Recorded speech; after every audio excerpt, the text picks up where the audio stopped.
ഞാനൊരു ആളുകളുടെ പ്രതികരണം. ചേട്ടാ, പാമ്പിനെ കണ്ടു. വലിയൊരു പാമ്പാണ്. ഞാൻ തോമ്പിടിന്ന് വരുന്നത്. എന്താവശ്യം വരുന്നതാ? ഞാൻ എറണാകുളത്ത് വന്നതാണ് സാധനം എടുക്കാൻ വന്നത്. ആളുകൾ കണ്ടിട്ട് കണ്ടപ്പോൾ നോക്കി. പാമ്പിനെ കാണുന്നത് നഗരത്തിലൊക്കെ കാണുന്നത് അപൂർവമാണ്. അപൂർവമാണ്. ഞങ്ങളുടെ നാട്ടിൽ ഞങ്ങൾ ആലപ്പുഴ ഞങ്ങളുടെ കണ്ടു പാമ്പ്. അതുകൊണ്ട് ഞങ്ങൾ കണ്ടത്. ഇതിൽ നേരത്തെയും ഒരുപാട് ആളുകൾ നമ്മളോട് പ്രതികരിച്ചിരുന്നു. അവരൊക്കെ വിവിധ ഇതിനെ കുറിച്ചൊന്ന് അല്ലേ, ഇതെങ്ങനെ വന്നു എന്നുള്ളതാണ് എപ്പോഴും ഒരു കൗതുകമായിട്ട് നിൽക്കുന്നത്.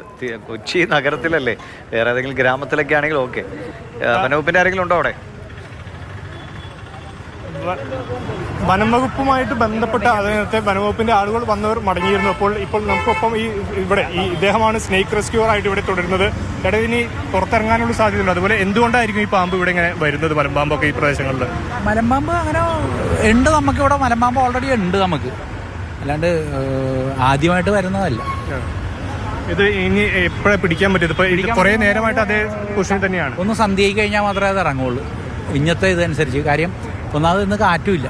കാറ്റുണ്ടെങ്കിൽ നമുക്ക് ഇറങ്ങി കിട്ടുമായിരുന്നു. പക്ഷേ ഇപ്പോൾ കാറ്റില്ലാത്തതുകൊണ്ട് നമുക്കത് കുറച്ച് എന്തായാലും ഇരുട്ടായി കഴിയുമ്പോൾ അത് ഇറങ്ങുള്ളൂ. അത് ഇറങ്ങും. കാര്യം ഇര വിഴുങ്ങി കിടക്കണം അങ്ങനെയൊക്കെയുള്ള ഒരു അഭിപ്രായമൊക്കെ പറയുന്നുണ്ട്. കുറേ നേരമായിട്ട് ഇര വിഴുങ്ങിയാലും ഇതേപോലെ വലിഞ്ഞു മുറുങ്ങി കിടക്കാം. കാര്യം അതിൻ്റെ ഇത് ഡൈജസ്റ്റ് ചെയ്യാൻ വേണ്ടി അത് വലിഞ്ഞു മുറുകി കിടക്കണം. അതിൻ്റെ സ്വാഭാവികമായിട്ടുള്ളൊരു കാര്യമാണ്.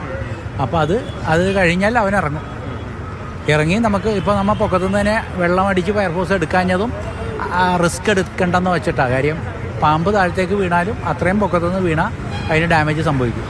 ഇതിപ്പോൾ ഇറങ്ങി വരുമ്പോൾ എങ്ങനെ പിടിക്കാൻ അതിനുള്ള സാമഗ്രികളും കാര്യങ്ങളൊക്കെ ഉണ്ടോ? എല്ലാ സാമഗ്രികളും ഉണ്ട്. നമുക്കിവിടെ ഇറങ്ങി വന്നു കഴിഞ്ഞിട്ടുണ്ടെങ്കിൽ അവർ ഫയർഫോഴ്സിനെ വിളിച്ച് കഴിഞ്ഞാൽ ഉടനെ അവർ ലാഡറുമായിട്ട് വരും.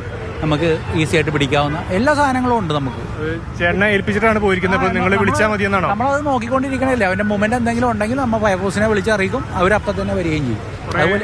അതുപോലെ റെസ്ക്യൂസും വേറെ ആൾക്കാരുണ്ട്. അവരും നമ്മളോട് പറഞ്ഞിട്ടുണ്ട് എന്ത് ഹെൽപ്പ് ഉണ്ടെങ്കിലും വിളിച്ചോ, അവർ വരും. അതിന് വേറെ കുഴപ്പങ്ങളൊന്നുമില്ല. ഇതിപ്പോൾ കുറച്ച് മണിക്കൂറുകളായാലും ഇതേ അവസ്ഥ. മണിക്കൂർ എന്ന് പറയുന്നത് ഇപ്പോൾ കാലത്ത് 9:15 വന്നതല്ലേ. നമ്മളിവിടുന്ന് പോയിട്ടില്ലല്ലോ.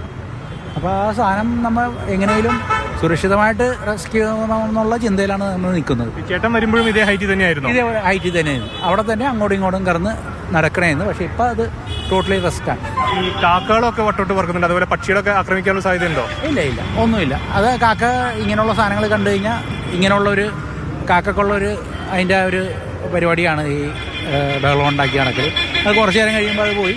ഇനി വൈകുന്നേരം ആകുമ്പോൾ മിക്കവാറും കാക്ക വരാൻ സാധ്യതയുണ്ട് വൈകിട്ടാകുമ്പോൾ. കാര്യം കാക്കയുടെ കൂടുകളുണ്ടെങ്കിൽ ഉറപ്പായിട്ടും കാക്കയുടെ ഒരു ബഹളം ഉണ്ടാവും. അങ്ങനെ ഏതായാലും ഇദ്ദേഹത്തിനെയാണ് ഇപ്പോൾ കാര്യം പറഞ്ഞു. പക്ഷേ ഇര വിഴുങ്ങിയിട്ടുണ്ടാവും. അതിൻ്റെ ദഹനം എളുപ്പമാക്കാൻ വേണ്ടി ഇങ്ങനെ വലിഞ്ഞു മുറുകി കിടക്കുന്ന അതിൻ്റെ ഒരു സ്വാഭാവികമായ രീതിയാണ് എന്നാണ് അദ്ദേഹം പറഞ്ഞത്. അദ്ദേഹം സ്നേക്ക് റെസ്ക്യൂർ കൂടിയാണ്. അപ്പോൾ അതിനെക്കുറിച്ച് കാര്യമായി അറിയുന്ന ആളാണ്. അദ്ദേഹത്തിനെ അവിടെ ചുമതലപ്പെടുത്തിയിട്ടുണ്ട്. എന്തെങ്കിലും ഇത് താഴേക്ക് ഇറങ്ങുന്ന ഒരു സാഹചര്യം ഉണ്ടായാൽ ഉടൻ ഫയർഫോഴ്സിന് വിവരം അറിയിക്കുക. അവർ വേഗത്തിൽ തന്നെ അതിനെ പിടികൂടി സുരക്ഷിതമായ സ്ഥാനത്തേക്ക് മാറ്റുകയും ചെയ്യും. അദ്ദേഹം പറഞ്ഞതനുസരിച്ച് ഇതങ്ങനെ അപൂർവമല്ല, അവിടേക്ക് ഉണ്ട് എന്നാണ് പറയുന്നത്. നമ്മളിപ്പോൾ പെട്ടെന്ന് നഗരത്തിലായതുകൊണ്ട് അങ്ങനെ അധികം നേരിട്ട് കാണാത്തോ, ചിലപ്പോൾ ഇതേപോലെ കാടുമൂടി കിടക്കുന്ന സ്ഥലങ്ങളിലൊക്കെ ഉണ്ടാവുമായിരിക്കും. എന്തായാലും കൊച്ചി നഗരത്തിൽ മഹാരാജാസ് കോളേജിന് തൊട്ടടുത്ത് ഒരു കൂറ്റൻ പെരുമ്പാമ്പ് ഒരു വലിയ മരത്തിന് മുകളിൽ കിടക്കുകയാണ്. അതിനെ കാണാനൊക്കെ ആളുകൾ താഴെ തടിച്ചുകൂടുകയും ചെയ്യുന്നുണ്ട്. വിഷ്ണുപ്രകാശാണ് സ്ഥലത്ത് നിന്നും വിവരങ്ങൾ നൽകിയത്.